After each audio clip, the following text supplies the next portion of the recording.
이번 시간에는 방정식과 그 해에 대한 설명을 해드릴 건데 이 단원의 핵심은 뭐냐면 등식의 성질이에요. 1차 방정식을 풀기 위해서 우리는 등식의 성질을 이용할 건데 그 등식의 성질을 여러분 이해하면 됩니다.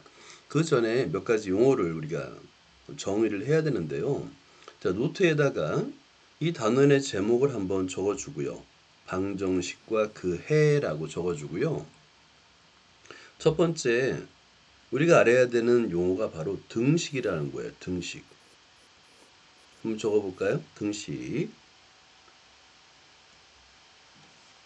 등식이라는 말은 뭐냐면 등호가 있는 식을 말해요. 등호. 우리가 보통 이퀄이라 부르는 이 기호를 등호라고 하는데 등호가 있는 식을 우리는 등식이라 부릅니다. 간단하죠? 그죠? 등호가 있는 식 굉장히 많잖아요. 매번 사용하죠. 이 등호라는 뜻은 뭐냐면 좌변과 우변의 값이 같다라는 뜻이에요. 값이 같다. 등호가 있는 식 얼마든지 쓸 수 있죠. 예를 들어서 간단한 예로다가 초등수학에서도 2 더하기 3 이퀄 5 많이 사용하죠. 이때 이 등호라는 것은 뭐냐면 2 더하기 3과 5라는 값은 값이 같다라는 뜻으로 사용하는 거예요.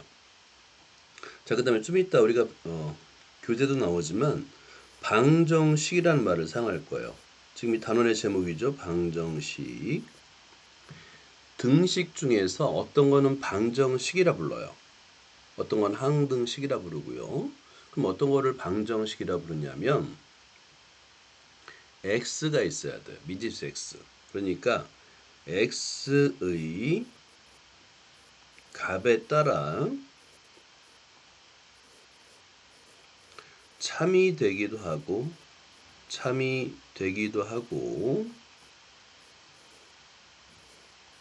거짓이 되기도 하는 등식이에요. 거짓이 되기도 하는 이 등식을 우리는 방정식이라고 부를 거예요. 자, 그거를 노트에다 메모를 하고 꼭 암기. 그러니까 선생님이 알려준 공부 방법은 개념 중심 반복학습법이에요. 이 방법을 여러분이 몸에 습득만 시키면 남들보다 5분의 1 정도의 시간만 투자하고도 수학을 최상위권으로 올릴 수 있어요. 수학은 절대 눈으로 보면 안 됩니다. 손으로 써야 돼요. 자, x의 값에 따라 참이 되기도 하고 거짓이 되기도 하는 식이에요. 예를 들어 볼게요. 얘는 자, 여기 x에서 1을 뺐더니 4가 됐대. 그러면 x에다 5를 대입하면 참이지만 5 이외에 다른 수를 대입하면 거짓이 되죠. 그죠? 참이 되기도 하고 거짓이 되기도 해요. 이런 거를 우리는 뭐라고 한다? 방정식이라고 부를 거예요. 그리고 이 x의 값을 참이 되게 하는 x의 값, 이 방정식을 참이 되기도 하는 x의 값이 있어요. 그죠? 여기서는 5죠. 자, 따라서 x는 5예요. 이렇게 구할 수 있습니다. 방정식을 참이 되기도 하는 x의 값을 우리는 해라고 부를 거예요. 자, 여기까지 적자. 좀 위로 올린 다음에 자, 그 다음에 여기다가 방정식의 해 또는 근이라고 부를 거예요. 자, 해 또는 근은 뭘 말하냐면 방정식을 참이 되게 하는 x의 값이에요. 방정식을 참이 되게 하는 밑에다 쓸게요. x의 값을 우리는 해 또는 근이라 부를 겁니다. 방금 전에 이 x는 5에서 이 x가 5일 때 참이 되잖아요. 이 5를 방정식의 해 또는 근이라고 부를 거예요. 자, 이거를 이따가 1차 방정식을 푸는 걸 우리 연습을 많이 할 겁니다. 자, 이 정도면 이제 이 단원을 공부할 준비가 돼 있는 거야. 자, 이에 대한 내용을 한번 본문에서 알아보도록 하자. 자, 필기 열심히 하고 못한 것은 나중에 영상을 보면서 하면 돼요. 바로 업로드 할 겁니다. 우리 클래스룸에. 자, 여기서 세 개의 개념이 나오는데 첫 번째가 등식, 방정식, 항등식이에요. 이 세 개의 정의를 여러분이 말로 표현할 수 있어야 됩니다. 등호를 사용하여 나타낸 식을 우리는 뭐라고 한다고요? 등식. 등호를 사용하여 나타낸 식, 등식입니다. 그러면 등식을 모두 찾으세요 한다면 굉장히 쉽죠. 먼저 1번 등식 맞아요. 3번은 아니죠.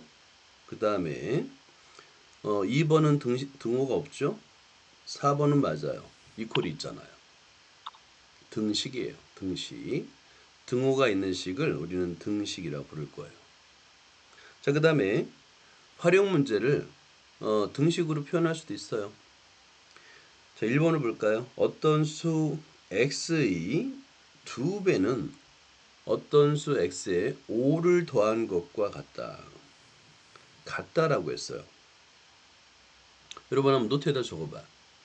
자, 1번을 노트에다가 x에 관한 식으로 나타내 보세요.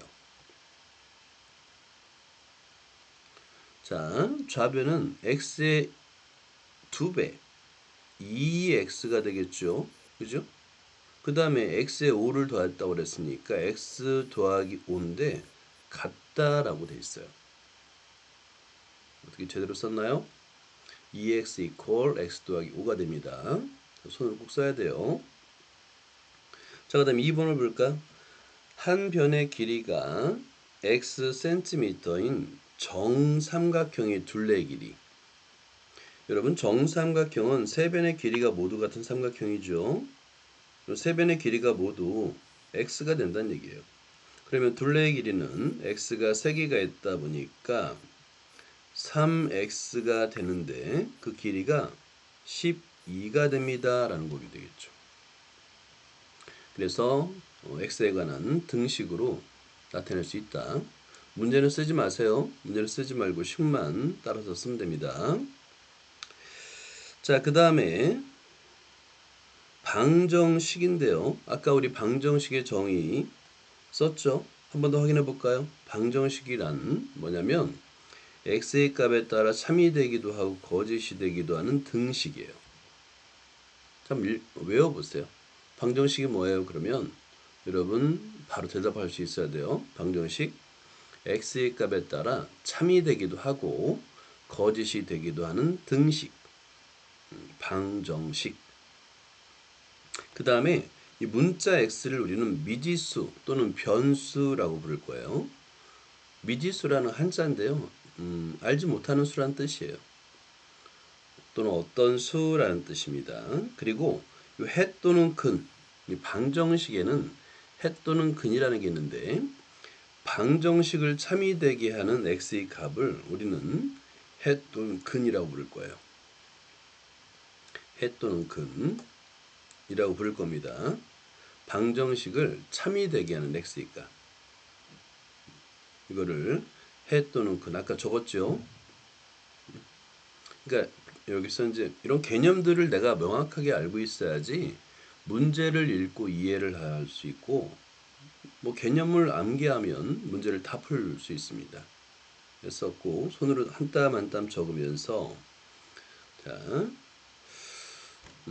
자 해를 한번 구해볼까요? 해.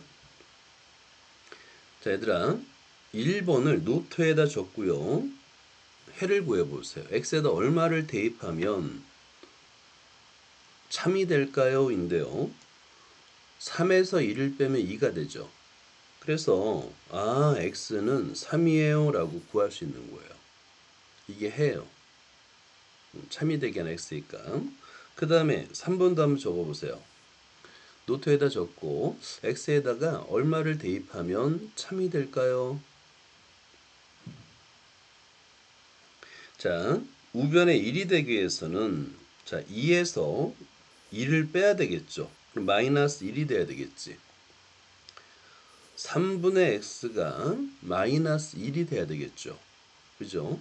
자, 그러면 그걸 만족한 x의 값은 마이너스 3. 걱정하지 말아요. 이따가 우리 1차 방정식 풀이에 배우면 이거 다 풀 수 있어요. 지금 일단은 해라는 것이 무엇인지를 이해하려고 이 문제를 푸는 겁니다. 자, 2번 다음은 노트에다 적어볼까요? 2번 4-x는 7입니다. 그러면 4에서 얼마를 뺐더니 7이 됐다. 더 커졌네? 그러면 빼는 수가 음수여야 됩니다. 그죠?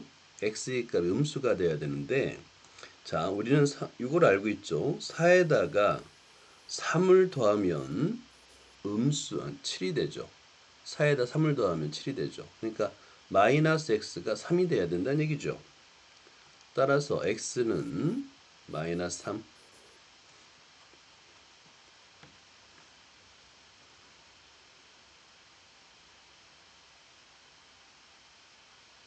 자, 그 다음에 4번을 볼게요. 4번. 이거는 마찬가지로 1차 방정식이에요. 1차 방정식. 자, 이거를 읽다가 이런 문제를 우리가 등식의 성질을 이용해서 풀 겁니다. 등식의 성질을 이용하면 이걸 어떻게 풀어야 하는데 풀 수 있어요. 어렵지 않게 풀 수 있습니다. 해는 답은 여기서는 2분의 1이에요. x가. 지금은 못 풀죠. x의 값이 해가 2분의 1이에요. 선생님 이걸 어떻게 할 수 있어요? 좀 이따가 등식의 성질을 이용하면 아주 쉽게 풀 수 있어요. x가 2분의 1이라는 거는. 실제 2분의 1을 대입하면 2분의 1 더하기 5를 계산하면 얼마가 되겠어요? 2분의 11이죠. 그 다음에 2분의 3 더하기 4를 계산하면 얼마가 되겠어요? 2분의 11 맞습니다. 그죠? 자, 이거를 구하는 방법, 이 해를 구하는 방법을 좀 이따가 등식의 성질을 이용해서 설명을 해줄 겁니다. 지금은 해라는 것의 의미를 알면 됩니다. 자, 그 다음에 주로 고등학교 1학년 수학에서 많이 다루는 게 항등식이라는 게 있어요. 항등식. 한자인데요. 줄임말이에요. 항상 성립하는 등식. 항상 성립하는 등식. x의 값에 상관없이 항상 참이 되게 하는 등식이에요. 자, 이거 좀 적어주세요. 항등식. 이 항등식은 뭐냐면 좌변과 우변이 항상 값이 같은 거예요. 항상 참이 되는 등식입니다.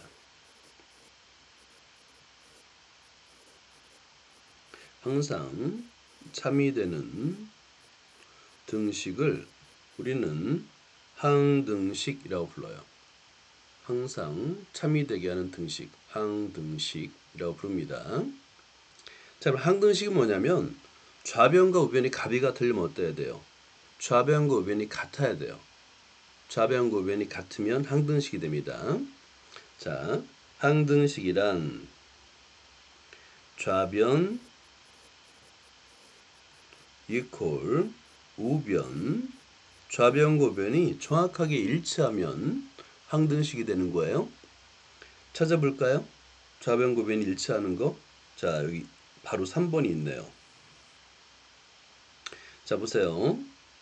3번을 한번 노트에다 써봐요. 3번을 노트에다 쓰면, 자, 우리 분배 법칙 기억나요? 전에 분배 법칙 배웠는데. 자, 이거 알려줄게. 분배 법칙. 자, 이것도 한번 적어보자. 분배 법칙. 분배 법칙. 요거 메모들, 이런 것들을 잘 메모해두고 꼭 암기해야 됩니다. 분배 법칙. 두 가지 형태가 있는데, 자, 첫 번째는 뭐냐면, 괄호 앞에 A가 있고요. 괄호 안에 B 더하기 C가 있어요. 원래는 괄호 안을 먼저 계산하는 거죠. 그죠? 원래는. 그런데 이 분배 법칙은 뭐냐면 괄호 앞에 있는 A를 괄호 안에 있는 b 한 번 곱해주고 더하기 c 한 번 곱해주고 이걸 분배 법칙이라 불러요. 꼭 a를 b와 c에 나누어 주는 것처럼 보이죠? 분배라는 것이 나눈다라는 뜻입니다. 그래서 나누어 주는 것처럼 보여요. 자, 그래서 얘는 AB 더하기 AC가 됩니다. 자, 또 다른 것도 있어요. 자, 괄호 안에 A 더하기 B가 있고요. 괄호 바깥에 뒤에 C가 있는 경우입니다. 자, 그래서 이렇게 C를 곱하는데 이때 똑같아요. 자, C를 A 한 번 곱해주고 B 한 번 곱해줍니다. 자, 그러면 얘는 AC 더하기 BC가 됩니다. AC 더하기 BC.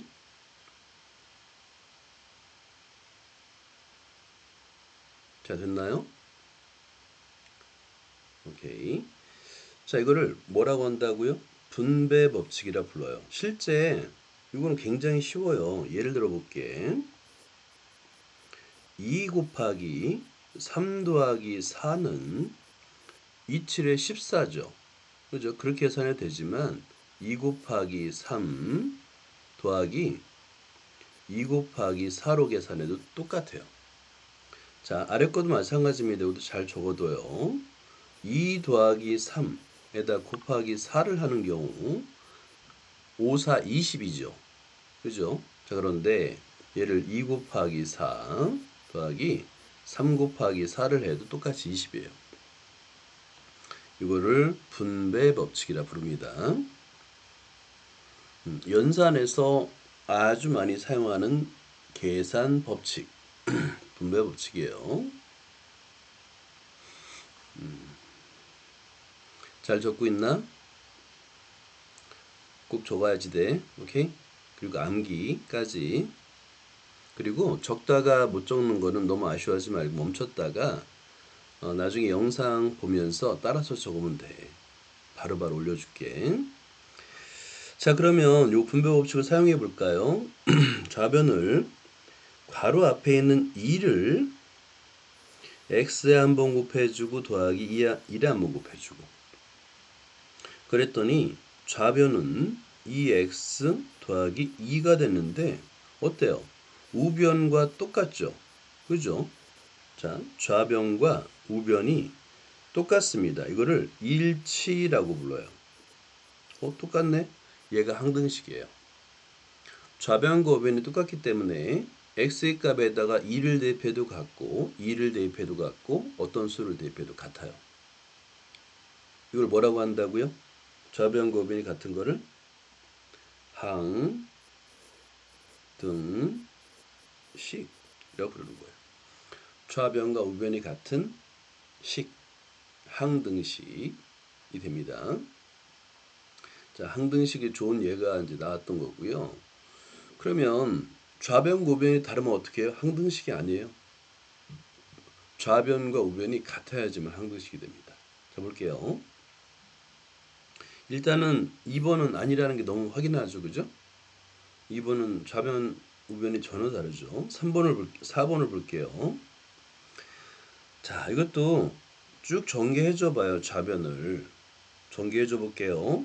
3x 마이너스 3 마이너스 3 그랬더니 3x 마이너스 6이 됐네요. 자, 이번에는 우변을 전개해줘 볼게요. 분배 법칙입니다. 그러면 3 곱하기 x 빼기 3 곱하기 마이너스 2가 되겠죠. 그러면 3x 마이너스 6 어때요? 같죠? 그죠? 같아요. 자, 그러면 이런 식을 뭐라고 한다? 우리는 항등식, 좌변과 우변이 같은 식이란 뜻이에요. 이거를 항등식이라고 합니다.